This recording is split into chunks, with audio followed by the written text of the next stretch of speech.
Hi అండి, అందరికీ నమస్తే. ఇవాళ అయితే నా మ్యూచువల్ ఫండ్స్ పోర్ట్ఫోలియో అయితే మీకు చూపించబోతున్నానండి. నేను ఎంత ఇన్వెస్ట్ చేశాను, ఎందులో ఇన్వెస్ట్ చేశాను, అలాగే నేను 100 రూపీస్తో ఎస్ఐపి కూడా స్టార్ట్ చేశానండి. 100 రూపీస్తో 2 ఎస్ఐపిస్ అయితే నేను సెలెక్ట్ చేసుకున్నాను. అంటే లాంగ్ టర్మ్లో మనము 100 రూపీస్ ఇన్వెస్ట్ చేసినా కానీ లాంగ్ టర్మ్లో అది పెద్ద అమౌంట్ అయ్యాకైతే ఛాన్సెస్ ఉన్నాయండి. మ్యూచువల్ ఫండ్స్లో లంసమ్ చేశానండి రెండిట్లో, అలాగే ఎస్ఐపి రెండిట్లో చేశాను. ఈ వీడియో లాస్ట్ వరకు అయితే చూడండి.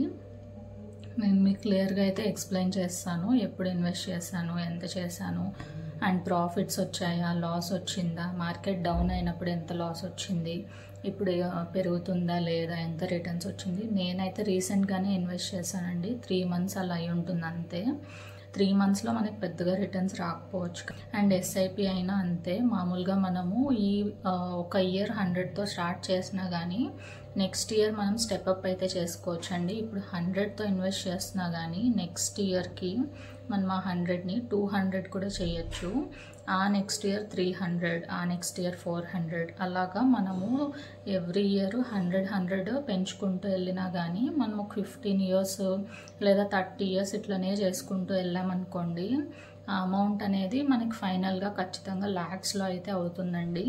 మనము 1 lakh పైన కూడా ఇన్వెస్ట్ చేసి ఉండము, కానీ మనకైతే మంచిగానే రిటర్న్స్ వస్తాయి.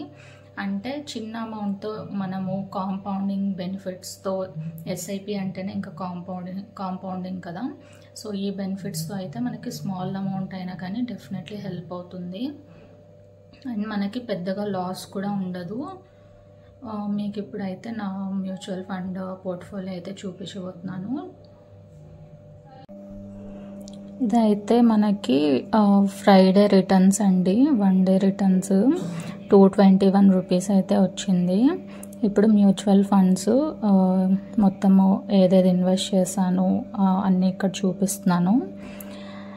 ఇక్కడ ఫస్ట్ అయితే బంధన్ అండి, స్మాల్ క్యాప్ ఒకటి చూస్ చేసుకున్నాను.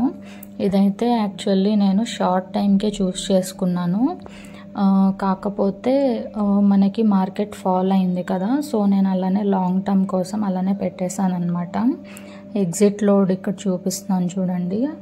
ఒకవేళ వితిన్ 365 days అయితే ఎంత ఎగ్జిట్ లోడ్, ఆఫ్టర్ 365 days ఎంత ఎగ్జిట్ లోడ్, అలాగే ట్యాక్స్ పర్సంటేజ్ ఎంత ఉంటుంది బిఫోర్ 1 year, ఆఫ్టర్ 1 year అనేది. అలాగే బంధన్లో ఎస్ఐపి స్టార్ట్ చేశానండి 100 రూపీస్తో. అండ్ ఐసిఐసిఐలో కూడా ఇది ఇండెక్స్ ఫండ్లో కూడా ఒక ఎస్ఐపి 100తో అయితే స్టార్ట్ చేశాను. నెక్స్ట్ వచ్చి క్వాంట్ మిడ్ క్యాప్ ఫండ్ అండి, ఇందులో కూడా లంసమ్ చేశాను. ఇందులో అయితే కొంచెం రిటర్న్స్ అనేవి మనకు మైనస్లోనే ఉంది మార్కెట్ ఫాల్ వల్ల, కాకపోతే మనకి కొద్ది రోజుల్లో అయితే మనకి బాగానే వస్తుందని అనుకుంటున్నాను. ఇవైతే నేను ఇన్వెస్ట్ చేసినవండి. నేనైతే ఎవరికి రికమెండ్ చేయట్లేదు, సజెస్ట్ చేయట్లేదు. మీరు ఎప్పుడైనా ఇన్వెస్ట్ చేసినా కానీ ఎవరో చెప్పారని అయితే చేయకండి.